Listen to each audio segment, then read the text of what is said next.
sounded great. Yes, Dan was just playing before. Intersound sessions.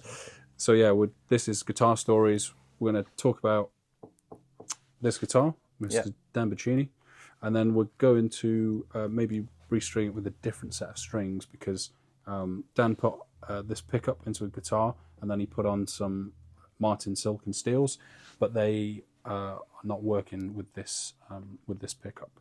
There's not enough sort of like magnetic force going into the pickup, so we're going to have to change it. Although it sounds lovely, we're going to have to. It sounds lovely acoustically. We're going to have to sort of change it. So I've got all of my Rotor Sound single strings, and we can measure them. Yeah. And just see what we can do, man. Peace. Yeah. Right. Let's go. Sweet. How have you been then? Yeah, not bad, mate. How about you? You know, up and down. Yeah, up and down. You been gigging much recently? I had some gigs around sort of Christmas, New Year's. I've had a bit of a quieter February. I'm sort of trying to work out moving house and things like that at the minute. So okay.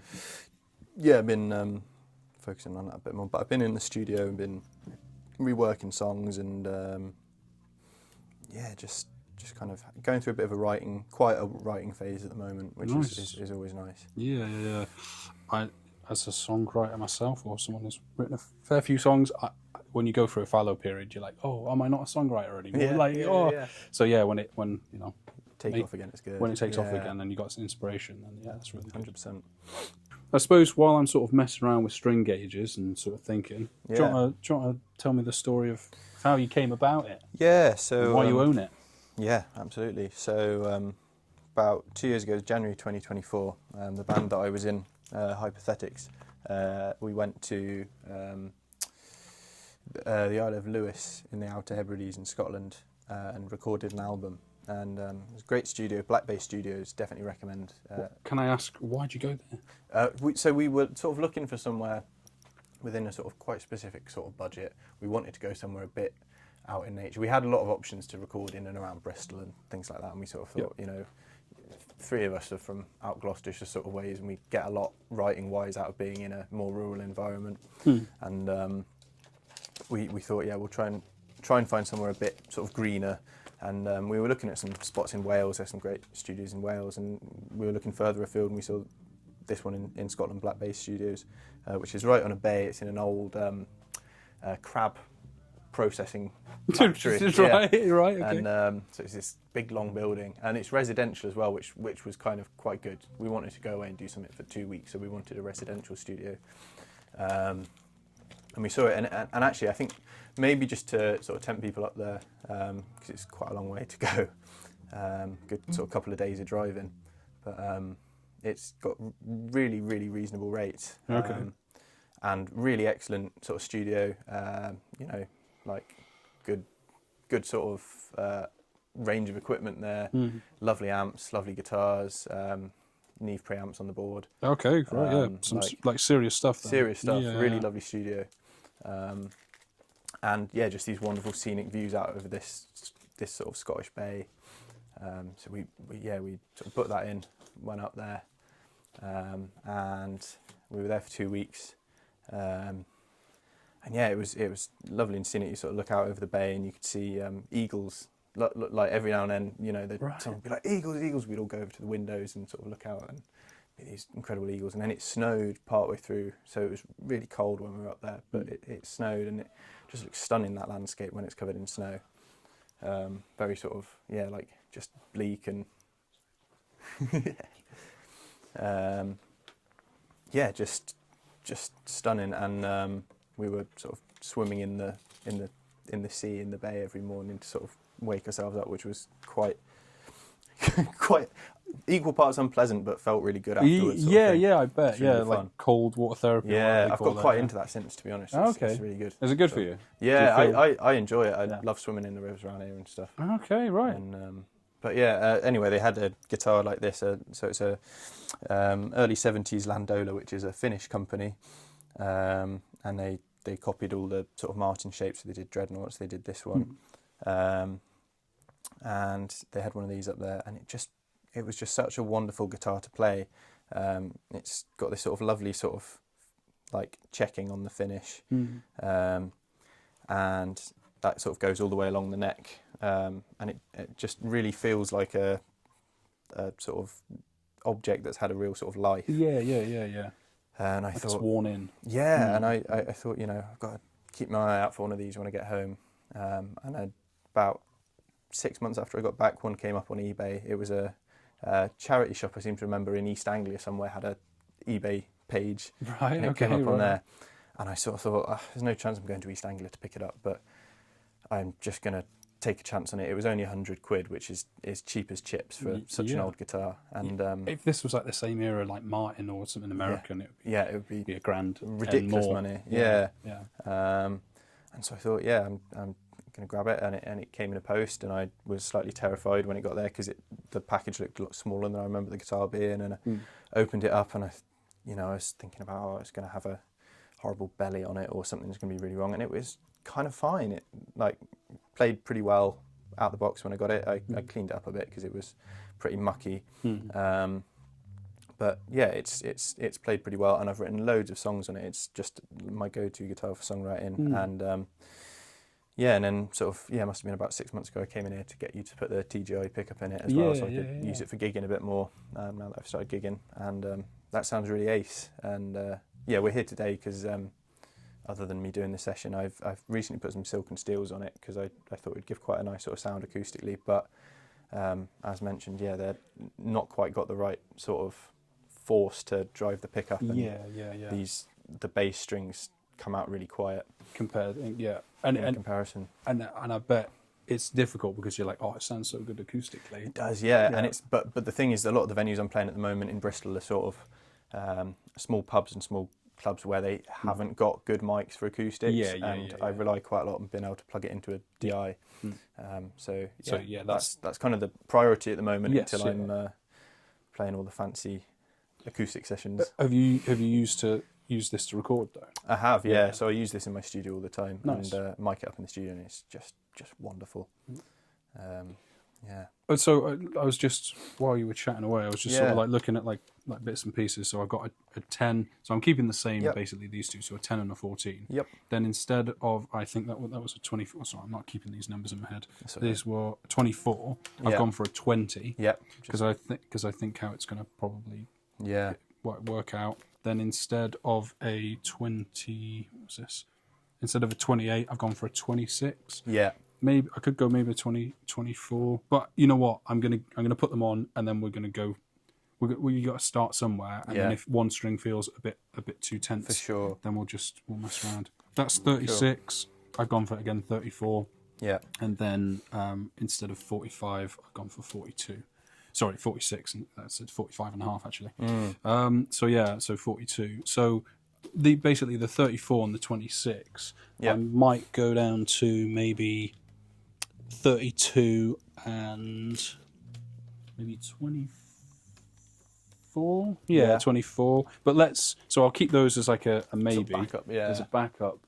But I'm well into it. Like, I've sort of inherited this, keep selling single strings, but actually it's great. Like barely anybody does it, and I had a really lovely conversation with obviously when you deal with like bigger companies like Rotosound and stuff like that, their accounts department ring you up, and they're sort of like your account's due, or sometimes they'll ring you up and say like, if you pay today, then you get like a settlement discount or whatever. Right. And we were talking, and she was like, "Is that Danny from Intersound?" I was like, "Yeah." And because I talk to these people like quite a bit, like once a month at least.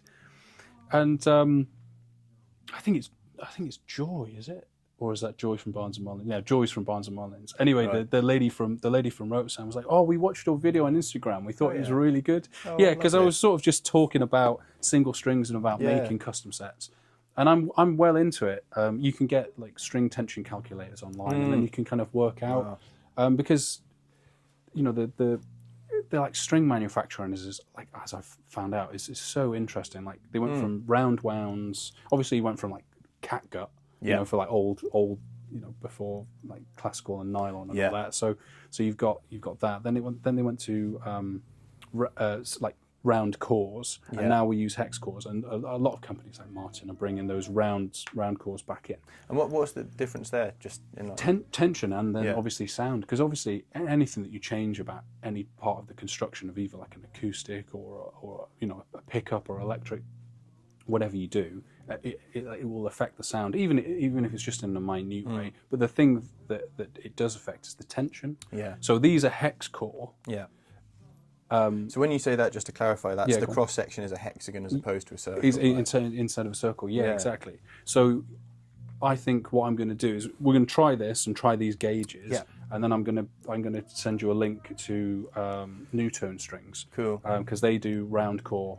They're made in the UK as well, which is really nice. Lovely. Yeah. So yeah, let's swap round, Lovely stuff. Yeah, and then I'll take these off, and then we'll see how we can get it to sound. Because I actually did a similar thing with Pete, who came and did a session with us. Yeah. That is not out as of recording this, but probably will be once this goes out. Yeah. He came in with a guitar, and it was tuned to like down in like A flat or something. Wow. It was like so proper low, and yeah, we just went through like a couple of different string gauges just to sort of like work it out, and I think I ended up putting like a 60. Ooh. Yeah, they get a bit stuck. I think they've started biting into the bridge, some of the strings. Yeah, There we go. Right, there you go, yeah. dude. Yeah, and I ended up putting a 68 or like a 72 on it because he was just tuned so low. Yeah. And when he put a normal set of 12s or even 13s on it, it just like there was no definition of the note. It was just all flubby. Yes. And like his playing style is not too dissimilar to what you do. You know, like kind of folky finger picky. Yeah. He's kind of more. I don't know what you'd call it. What would you call it? Call it Martin? Martin behind the camera. What would you call it? What's his kind of? It's to my ear, it was almost like a cross between proggy folk, Yeah. I guess. Yeah, it did. It's because he didn't. He's only been playing acoustic for like I don't know, like was it like 7 or 8 years or something like that. Right. And like before then, I think he played like more heavier, like heavy metal or like heavier stuff. I'm pretty sure. I might be getting that wrong. But yeah, it's a beauty. I mean, funnily enough, I've got a Swedish archtop down there by a brand called Levin. So not what was this called again? Landola. Landola. So an L, not all the same. But yeah, that's kind of cool. Yeah. But yeah, I don't know. It must be something to do with out in that area naming guitars with an L in the front. Yeah, and I don't know about the sort of the I presume the woods in this are sort of locally sourced out there, sort of thing. Yeah, I mean it's all solid. Yeah. This is the crazy thing about certain brands, and there you go, dude. Guitar. It's the crazy thing about certain brands of guitars and stuff.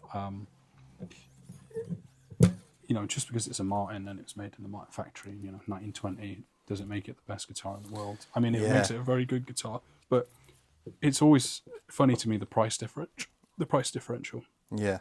Because I'm sure the lads that were making these, back in the 1970s, were probably just as good as the lads in the 1970s making them in America. In the States, yeah. So, but what that means is you get to have a really cool guitar For not too much. For not too much, yeah. I bet if you paid 200 quid, you would have been absolutely fine with it. That's it. I think what struck me is they had a Martin up at the studio as well, albeit not a really ancient one. It's probably like a 90s one or something like that. But it was like a high-end-ish one, and I sort of played it, and I thought, I always thought maybe I want to get a Martin or one of those sort of more high-end acoustics, and I sort of played it, and I played the Landola they had, and I just sort of thought, nah, I prefer this. It's got more sort of character to it, I think. Was the exact same model then? It was the same sort of shape. Yeah, it wasn't.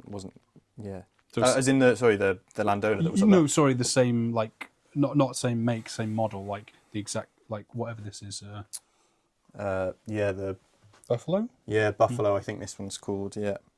So yeah, it was a Buffalo as well. It was a Buffalo, and it was. I think it was a 1970, 1971 sort of thing as well. Okay, so it was Same age. even very similar year as well. Yeah. Oh wow. Oh yeah, and as mentioned, yeah, the nut, I don't know what we want to do there on the D string, but it's a bit sort of it's chewed up. It's a bit chewed up and a bit too low. So EAD, so that one there. What I'm going to do is I'm just going to fill it with a tiny little bit of. I put this glue boost stuff in because it's nice and thin. Yeah. We'll have to wait for it to go off. Sure. But yeah, I'll. What should I put in there? Oh no, it's probably cut even. I was thinking because it's a thicker string, will it not sit as high possibly? But did you want a bone blank to take away with you? I could do, yeah, just in case it doesn't work out. Yeah, what I'll do is I'll string it up and then I'll do this. I'll do that bit afterwards if it is causing a problem. Yes, good shout. What I might do is I might ream these out like a little bit more. Yeah, because that's a bit too tight really. They're in a bit of a pickle, aren't they? Yeah. Right. Let me. I can hold that if you want. Oh mate, come on, absolute professional. I'll leave it. Look at that. Leave it to the pros. Look at that. Let me grab some bits and pieces. Yeah, I think it's good. I mean, that's what being an artist is, right? You know, influenced by the world, influenced by the experiences that happen to you. I think so, yeah. Stuff. Yeah, and the more the instrument sort of helps contribute or help sort of accompany that rather than, I don't know. I think it is nice when a guitar sort of takes you by surprise and you write something that you never would have written elsewhere. It's nice when that takes over control and you're surprised and you write something that's very different to the way you'd normally play or write. Yeah. And I've heard like different people talk about, like, you know, they've got songs in them. Yeah. I think Jamie Hince from the Kills, he's got like this beat up old black like Gibson, kind of very similar to Robert Johnson's kind of thing. And he's like, it's got something magical about it. It just like gives up songs. It just gives up, you know, they just like constantly come out. Yeah, no. I feel that. So yeah, it's funny, like the kind of personification that we put on things, or the mysticism that we kind of put on them. But you know, who's to say that we're wrong? Yeah, and I think it's, you know, you look at it as an object and you think like, what lives has that lived before? You know, has that just been sat in someone's attic? Is it played at pub gigs? Is it, you know, what songs is it played? What sort of music is it played? And there's that mystique about it. I think, you know, puts you in a weird sort of, not to get too sort of hippy dippy about it, but in a weird sort of spiritual zone when you're playing a certain instrument of that age. Yeah, no, I agree. Yeah, I don't. You can easily overdo this. As Norm would always say, sneak up on it. You got words of wisdom. Yeah, the words of Norm. Trust the beard. That's what we always say. How is Norm doing? No, yeah, Norm's good. Yeah, he pops in like basically every Tuesday, and he sort of just hangs out and helps us out with stuff, or you know, comes up with different ideas. Yeah. If we're a bit stuck on something. But yeah, it's always good to see him. Good. And bless him, when I was ill over Christmas, he came in and covered you. Yeah, covered, for a few days. And he was like, it was actually really quite nice. It was like being back at work, because he's been retired for quite a few years. So, you know, he'd like get up in the morning and, you know, he'd come down with Jake and have some nice sort of purpose in it. Yeah. But yeah, it was real sweet. But yeah, no, he's good, man. He's good. Because you've been coming into the shop a long time, I suppose. Years and years, yeah. So I was saying just before we started rolling that I think the first time I bought anything from here, I bought a red Freshman acoustic electric guitar and a Stag acoustic amplifier. And you helped. I think it was when you were maybe working weekends when you were first starting out. Yeah. When I was working, it was a Saturday boy. Yeah, and you helped my mum carry it back to the car. And I played that for years and years. I still have it. I've got it strung up as a Nashville guitar at the moment. Oh, okay, yeah. Sounds really lovely for that. That's the beauty of, like, you know, the guitars that you start off with. Yeah. I'm a big fan of like people using them for like a purpose, like a Nashville guitar, because otherwise you'd have to just go out and buy one. Yes, yeah. I've still got my first guitar or my first sort of electric guitar, and I can't. There's just I don't know. I'm sentimental about it. I can't seem to get rid of it, even though it's, you know. Yeah, I'm always one for repurposing things. I've got it's like an old 80s K acoustic, sort of steel reinforced neck, but not adjustable kind of vibe. Right. And I turned that into a weird sort of stereo acoustic guitar where I had 2 old Squier pickups and I pushed out 3 of the magnets from each and put them both in, sort of joined them together like a humbucker, but they're both wired to separate outputs. Okay. One right. takes the low strings and one takes the high strings, so you can then record guitar and then you can pan your guitar sort of really wide and sort of feel like you're sort of surrounded by the whole thing in the stereo image. That's really nice. cool, man. Yeah. Did you come out with that yourself, or did you see that somewhere? I did, and then shortly afterwards, actually, I saw. Coincidentally, there's a company in Stroud. I'm sure you've seen. Oh, Submarine. Yeah. Yeah. And they have that crazy pickup where you can send each string to a separate output. I think I applied for doing a bit of work with him and showed him some pictures of my very dodgily bodged sort of stereo guitar, and I don't think he was all that impressed. But yeah, I love doing stuff like that.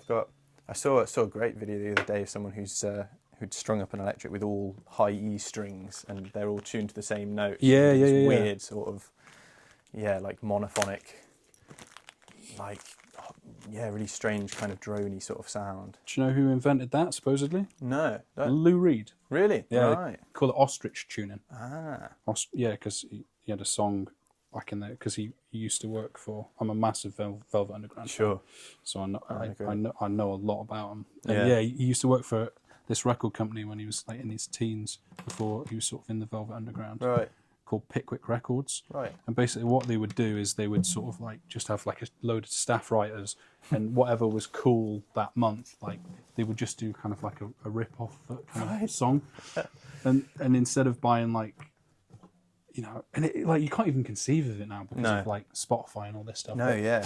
But like at the end of like the aisle, where you buy like your food, there'd be like a record and it would be like $1.50 or whatever. Instead of buying like, I don't know, Fleetwood Mac. Well, obviously Fleetwood Mac wasn't even a thing back then, but you know what I mean? Instead of buying like the Beatles, whatever, you would buy like, I don't know, this rip-off sound of the Beatles. And apparently he tuned for this one song called The Ostrich, which you can find online. He tuned everything to one string, which I think was E. And they also used it for the Velvet Underground. I'm trying to remember which song they used it for. Yeah. Shiny, Shiny Boots of Leather. That one. That makes sense. Yeah. Yeah, that's that. Yeah, and it has got that really sort of Droney, jangly, droney, yeah. almost sitar-like sort of quality to it, isn't it? Yeah. So did you come up with that again of your own mind, and then the tuning everything to one string? That's just a video I saw recently. I haven't attempted that yet, but I'm quite keen to give it a crack on, find a electric that I'm not using that much at the moment or something, and try that. Yeah. Yeah, I always say that it's a good job that there are lots of companies out there that make cheap guitars, because if every guitar was $5,000, yes, you know what I mean, you wouldn't be experimenting so much with like different tunings and or even taking them out to gigs. You know what I mean? You'd be a bit scared about it. Yeah, so it's great that cheap instruments do have their place. It's great buying really nice, expensive things, whatever you can afford, but it is nice having like a few things that are can have like a secondary purpose. Yeah, and just the availability of second-hand instruments these days as well is kind of great. You feel slightly less bad if it's if it's had a bit of a life or whatever. Yeah. Sorry, I'm gonna have to squeeze by. Go for it. Grab a tuna. There's a joke there. I can see one brewing.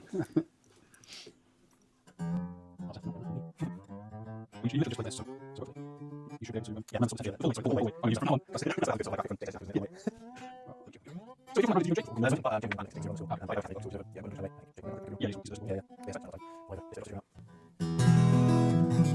oh, it is a different sound, isn't it? Yeah.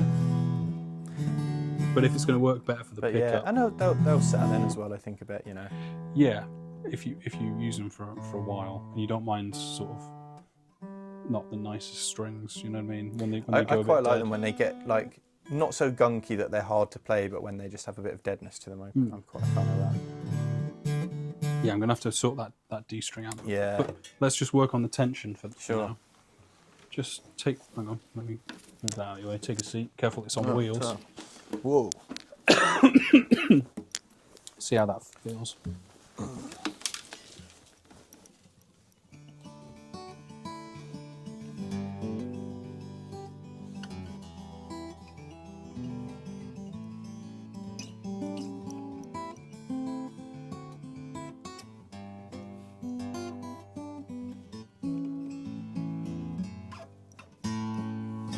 Yeah, it feels nice. Feels not dissimilar really. Okay. So, any particular string? If you just do like a little, not solo-y thing, but if you do, you know, that kind of thing, do they feel like there's not one that stands out above the rest? If one of them does feel slightly more tense, we can. That's why we're here. We can just swap it around.